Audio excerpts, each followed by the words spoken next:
What's going on, my pretty pandas, and happy Halloween. Happy best day ever. For real.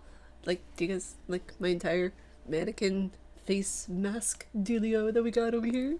This was supposed to be a recreation of a Nikki Tutorials look that I saw, where she did a Phantom of Makeup mask, kind of what she said, a Power of Makeup 2.0. So I thought I'd do my own little recreation of it and do kind of like a mannequin style, oh, it's breaking apart, you know, the mask is falling off type thing. So let me know what you guys think of this down in the comments below. Face makeup, body paint, all that kind of stuff is a hobby of mine, but today is not going to be any kind of gamers talk or anything. And the topic that we are going to be delving into today is demonic possession. Now, this was a topic that was heavily requested, but more specifically very heavily requested by a friend and fan of mine, Peter McPeteface. Hello, Peter McPeteface. Hello, Peter. How are you? I hope you're doing well, and happy spoopy day. Now, demonic possession really isn't a subject I talk about lightly because there is a lot of things to deal with whenever you're talking about demonic possession.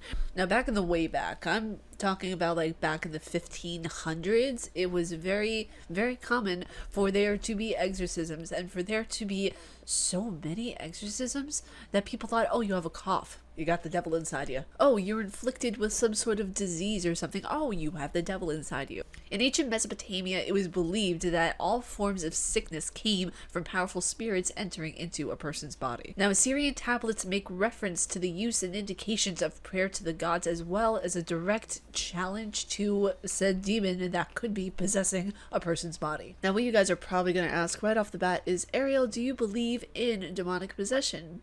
Yes, I do.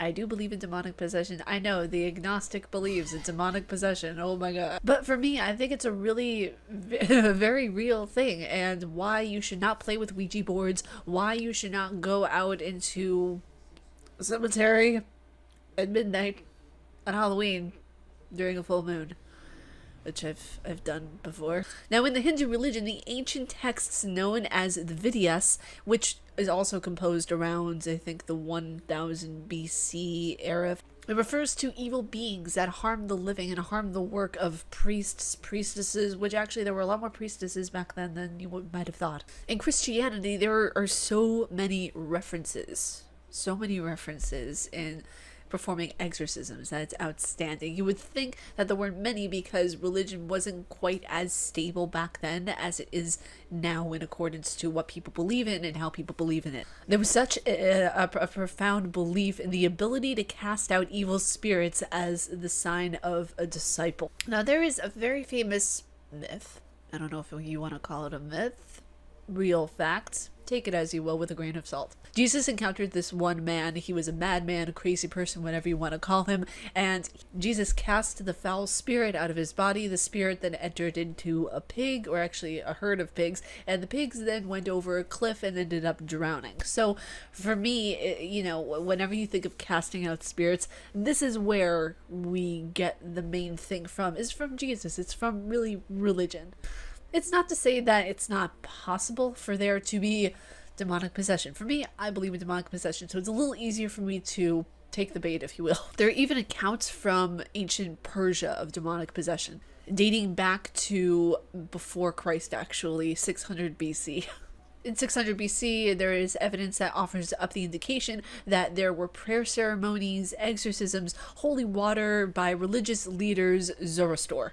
Now, he was actually the first person who was considered to be a magician who founded the whole religion and belief of Zoroastrianism. Back in the Middle Ages, around the 1500s, you saw a rise, well, actually, you know, humanity saw a rise in mental health disorders, which led people to believe that, oh my god, alien or witch, burn them or kill them or take the possessing spirit out, which actually, back during the Salem witch trials, if you claimed to be mentally insane, they would either peg you as a witch or as a person who had a demonic possession. The only major difference was that a witch knew how to medicinally heal people without the use of traditional medicine that was used back in Salem, which the medicine wasn't really that great. I mean, it was back in the Salem witch trials, so you have to think of the times that you're working with here. But back in the way back, whenever it was the Salem witch trials, the only major difference that people saw to convict someone of witchcraft and wizardry is that they could medicinally heal people with the use of herbs and nature. Over the years, we've kind of upped the ante on how we deal with exorcisms using, prayers, templates, books, guides, a Bible that wasn't even used back in the 600s whenever exorcisms were actually performed. There are a lot of skeptics, and I don't blame them, who don't believe in demonic possession because they feel like it's just a form of mental health. And I'm going to play devil's advocate here for a second in stating that it could be a form of mental health. The entire case with Annalise, the girl whose story Emily Rose was based on from that very popular movie that came out, it could have been that she just had a very rare form of schizophrenic depression that led to her being a manic depressive, anorexia, bulimia, and that all combined into one. It's very rare that someone has all of those symptoms all at the same time, but it's not uncommon. A lot of those illnesses coupled with hysteria, paranoia, there's a lot going on there in the human brain. So if someone has experienced a significant trauma, that could be a catalyst to something greater happening in their system that these doctors or these priests deemed as a demonic possession. But oh, we're crazy, let's go to a witch doctor, let's go to a shaman, let's go to someone who can actually mentally heal us. And that's the thing, if the patient believes that it's helping them, it will actually help them. It's what we call in the psych field a placebo, and a lot of people know what a placebo is. If you, let's say, take a water pill and you don't know it's one of those water pills or sugar pills or whatever they're called, if you don't know that it's a sugar pill and you're being told that, oh, this will help you with your depression, and you actually believe it, but you don't know that it's a water pill, it will actually help with your depression. And you think, oh my god, this is amazing. What did you give me? I just gave you a water pill, bish. People will state that the belief system that you can be healed by a priest during an exorcism, during whatever it may be, is really a faith concept that came originally from Christianity. Now, I'm a realist, okay? But there's something about demonic possession that I've always been interested in. The fact that something, a spirit, whatever it may be, can inhabit your body to an extent that it completely takes over your entire personality, completely takes over who you are. It can enable you to speak in different languages that you never could speak before. It enables you to be a completely different person. It's really what catches me. Now, Hollywood, of course, has made a lot of the exorcisms a little more grandiose than they probably are. Now, once you see the text roll across the screen saying, based on a true story, you obviously want to believe it, right? No, that's not true most of the time. It's not based on a true story a lot of the time. The exorcism of Emily Rose was actually based, like legitimately based on a true story. That one is true. Now, actually, back in 2014, the Pope passed an order that every upcoming priest and every current priest needs to take a class on exorcism.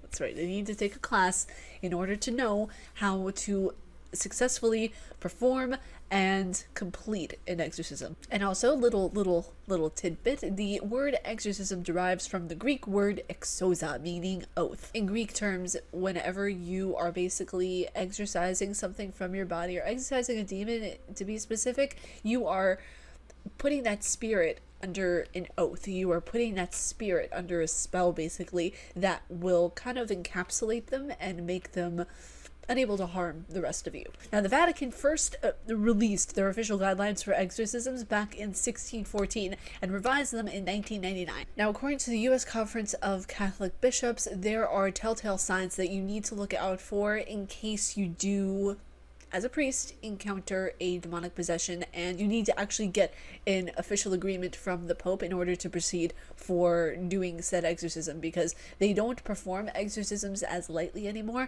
So you need to get official permission from the Vatican in order to perform said exorcism. Now, like I said before, there are things that make a person a candidate, so to speak, to have them exorcised. Unknown languages are being spoken, unhuman strength, other forms of mental manipulation, cursing, spitting, and one of the things that I found most hilarious was excessive masturbation, because that's something that apparently demons just love to do, which I find hysterical, because that in every single exorcism case, that has been one of the most common things, especially among females who were possessed, that they have done. And I find that hysterical. Now, I think that's kind of brought into the entire realm of, oh, they must be possessed by a demon because back in the way back you couldn't have sex before marriage.